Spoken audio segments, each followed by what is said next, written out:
T20 world cup के मुकाबले में टीम इंडिया को हराकर पाकिस्तान ने ऐतिहासिक जीत दर्ज की है। भारतीय क्रिकेट टीम सुपर 12 के ग्रुप 2 में रविवार को पाकिस्तान के खिलाफ हाई वोल्टेज मुकाबले में 7 विकेट पर केवल 151 रन ही बना सकी और टीम को 10 विकेट से शर्मनाक हार का मुंह देखना पड़ा। दुबई इंटरनेशनल स्टेडियम में खेले गए इस मुकाबले में कप्तान विराट कोहली के अर्धशतक के अलावा और कोई बल्लेबाज का बल्ला नहीं चल पाया। बाबर आजम और मोहम्मद रिजवान की जोड़ी ने इतिहास बदल दिया है। पाक टीम की तरफ से कप्तान बाबर आजम ने 68 जबकि मोहम्मद रिजवान ने 79 रनों की धांसू पारी खेली। टीम इंडिया की तरफ से मोहम्मद शमी, जसप्रीत बुमराह, भुवनेश्वर कुमार जैसे दिग्गज गेंदबाज एक भी विकेट नहीं हासिल कर सके। बाबर आजम और मोहम्मद रिजवान की सलामी जोड़ी ने अकेले दम पर अपनी टीम को भारत के खिलाफ 10 विकेट से बड़ी जीत दिलाई। दोनों बल्लेबाजों ने 17.5 ओवर में कोई विकेट गंवाए बिना लक्ष्य हासिल कर लिया। टीम इंडिया टॉस हारने के बाद मैदान में पहले बल्लेबाजी के लिए उतरी। कप्तान विराट कोहली के 57 और ऋषभ पंत के 39 रन के दम पर भारत ने पाकिस्तान के सामने 152 रन का लक्ष्य रखा। कोहली को अफरीदी ने 19वें ओवर की चौथी गेंद पर विकेटकीपर मोहम्मद रिजवान के हाथों कैच कराया। कोहली ने 49 गेंदों पर 5 चौके और 1 छक्का लगाया। इस हार के साथ वर्ल्ड कप में पाकिस्तान के खिलाफ अपराजय रहने का भारत का रिकॉर्ड टूट गया है। वर्ल्ड कप के किसी भी प्रारूप में पाकिस्तान की टीम ने पहली बार भारत को मात दी है और वो भी करारी मात दी है।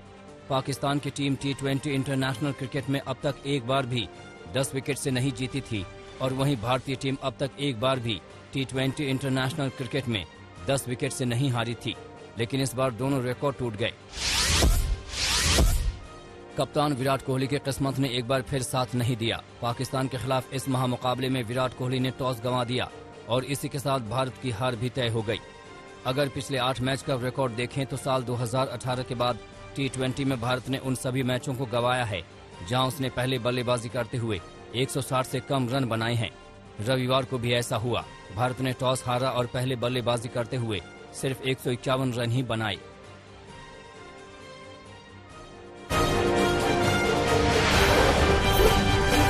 गृह मंत्री अमित शाह के जम्मू कश्मीर दौरे का आज तीसरा और आखिरी दिन है।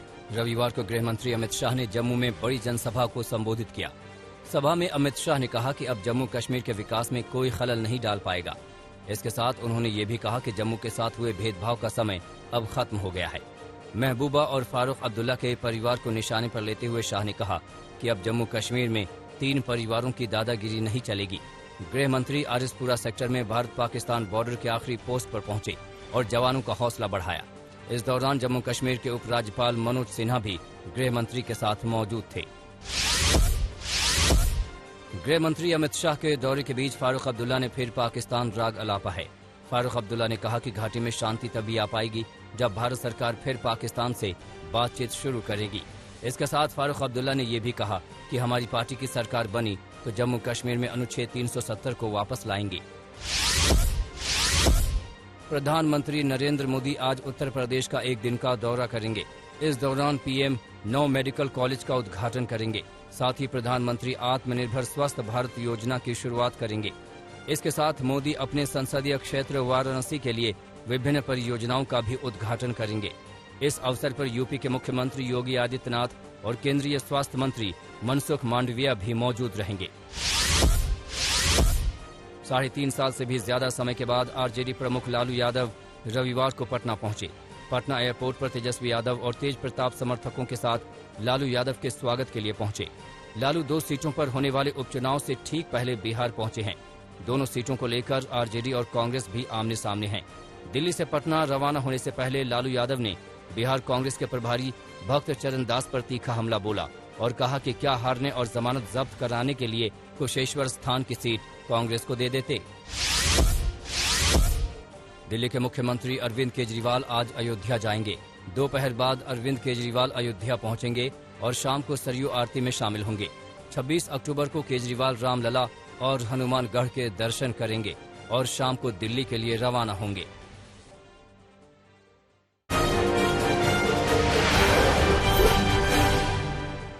Aryan Khan cruise drugs case में नया ट्विस्ट आ गया है। नारकोटिक्स कंट्रोल ब्यूरो के एक गवाह ने इस केस में करोड़ों की डील की कोशिश का आरोप लगाया है। इस केस में फरार किरण गोसावी के बॉडीगार्ड प्रभाकर ने आज तक से एक्सक्लूसिव बातचीत में चौंकाने वाले खुलासे किए। प्रभाकर के मुताबिक उससे पंचनामा पेपर बताकर खाली कागज पर जबरन साइन करवाया गया था। इसके साथ ही उसने बताया कि गोसावी और सैम नाम के एक शख्स के बीच 25 करोड़ के लेन देन की चर्चा हुई और फिर 18 करोड़ में डील तय होने की बात हुई। प्रभाकर का ये भी दावा है कि बातचीत में 8 करोड़ रुपए समीर वानखेड़े को भी देने की बात कही गई थी। हम लोग लोअर परेल गए, वहां पर हमारा गाड़ी रुका, पीछे से वो सैम सर आ गए, उसके तुरंत 2 मिनट के बाद एक ब्लू मर्सिडीज आ गई। उसमें मैंने एक वो लेडी को रिकॉग्नाइज किया, वो एसआरके की मैनेजर थी पूजा ददलानी करके।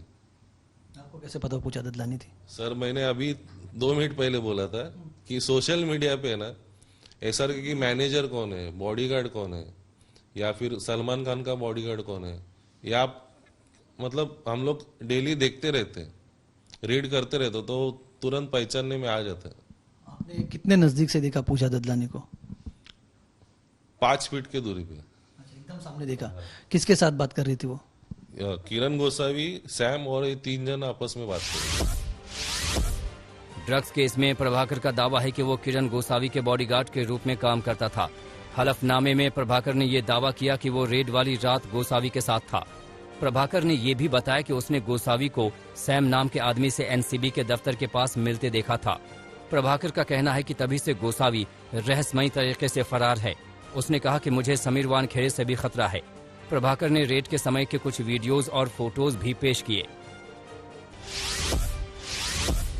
एनसीबी अधिकारी समीर वानखेड़े ने आर्यन केस में गोसावी के बॉडीगार्ड प्रभाकर के आरोपों का जवाब देने की बात कही। आज तक से बातचीत में समीर वानखेड़े ने इन आरोपों को दुखद बताया। साथ ही कहा कि उचित समय पर इन आरोपों का जवाब दिया जाएगा। वहीं एनसीबी ने भी बयान जारी कर इन आरोपों को गलत बताया। साथ ही गलत आरोपों को लेकर कानूनी कार्रवाई की भी बात कही। नए आरोपों ने मुंबई में हलचल बढ़ा दी है। एनसीबी के जोनल डायरेक्टर समीर वानखेड़े ने मुंबई के पुलिस कमिश्नर को चिट्ठी लिखकर अपने खिलाफ साजिश होने की बात कही है। चिट्ठी में वानखेड़े ने लिखा कि मुझे झूठे केस में फंसाने के लिए कुछ लोग कानूनी कार्रवाई की योजना बना रहे हैं। ऐसे में अपील है कि ये सुनिश्चित करें कि उन्हें फंसाने के लिए गलत उद्देश्य से कानूनी कार्रवाई नहीं की जाएगी। आर्यन केस में डील के आरोपों के बाद महाराष्ट्र की सियासत भी गर्मा गई है। महाराष्ट्र सरकार में मंत्री नवाब मलिक ने प्रभाकर के आरोपों को लेकर फिर समीर वानखेड़े पर हमला बोला और कहा कि वो ये बात पहले से ही कहते आ रहे हैं कि बॉलीवुड और महाराष्ट्र सरकार को बदनाम करने के लिए ये साजिश रची गई। वहीं बीजेपी नेता राम कदम ने क्रूज मामले के 22 दिन बीत जाने के बाद प्रभाकर के बयान पर सवाल उठाए। राम कदम ने कहा कि जब महाराष्ट्र सरकार के मंत्री की ओर से समीर वानखेड़े पर कार्रवाई की बात कही गई तभी ऐसे आरोप सामने आए। एक्ट्रेस अनन्या पांडे से एनसीबी आज फिर से पूछताछ करेगी। आर्यन खान के साथ चैट सामने आने के बाद एनसीबी ने शुक्रवार को 4 घंटे अनन्या से पूछताछ की।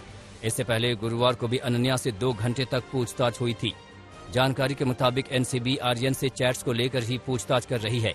अनन्या के दोनों फोन एनसीबी ने सीज किए हैं और उसी की जांच के आधार पर उनसे पूछताछ की जा रही है।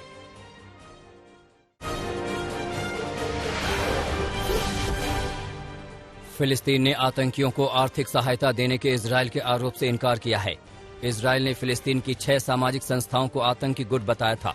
फिलिस्तीन में मानवाधिकार की लड़ाई लड़ने वाले एनजीओ अल हक के प्रमुख शवन जाबरीन ने इजरायल के इस आरोप की निंदा की। कोलंबिया सुरक्षा बलों ने देश के most wanted drug mafia Antonio Usuga को गिरफ्तार किया है। 10 साल से उसुगा के पीछे कोलंबियाई पुलिस पड़ी थी। राष्ट्रपति ने सुरक्षा बल की टीम को इस सफलता पर बधाई दी। ब्रिटेन के वित्त मंत्री ऋषि सुनक ने दूसरी बार बजट पेश किया। सुनक बोले, शिक्षा और स्वास्थ्य पर किया गया खर्च थोड़ी देर में लेकिन टिकाऊ अर्थव्यवस्था के लिए जरूरी होता है, इसलिए शिक्षा और स्वास्थ्य के लिए 8 बिलियन पाउंड खर्च किए जाएंगे। उज्बेकिस्तान में राष्ट्रपति चुनाव के लिए वोट डाले गए। राजधानी ताशकंद में राष्ट्रपति शवकत मिरजियोयेव ने मतदान किया। सोशल डेमोक्रेटिक पार्टी से बखरोम अब्दुखलिमोव और पीपल्स डेमोक्रेटिक पार्टी से एकमात्र महिला उम्मीदवार मकसूदा वरीसोवा शामिल हैं। ब्रिटेन के कोलंबिया में आग की चपेट में एक कार्गो शिप आ गई। चलती शिप में धू धू कर कंटेनर जलने लगा। आग बुझाने में कनाडाई कोस्टल गार्ड और अमेरिकी कोस्टल गार्ड की रेस्क्यू टीम जुट गई। शिप में फंसे 16 लोगों को बचाया गया।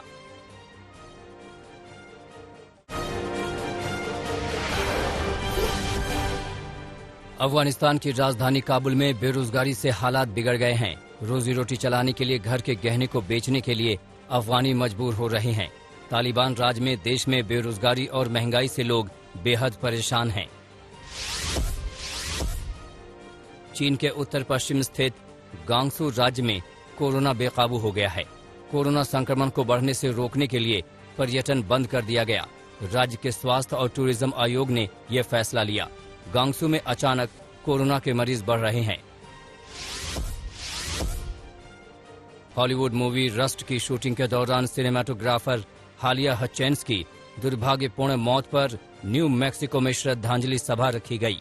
हचेंस को याद करते हुए उनके करीबी लोग भावुक हो गए। कैंडल जलाकर उन्हें याद किया। ऑक्शन प्रीमियर सूदबी की मेजबानी में पेश किए गए 11 बेशकीमती पेंटिंग्स की नीलामी हुई। अमेरिका के लास वेगास में आयोजित इस नीलामी में 2 अरब रुपए तक की पेंटिंग्स पेश हुई।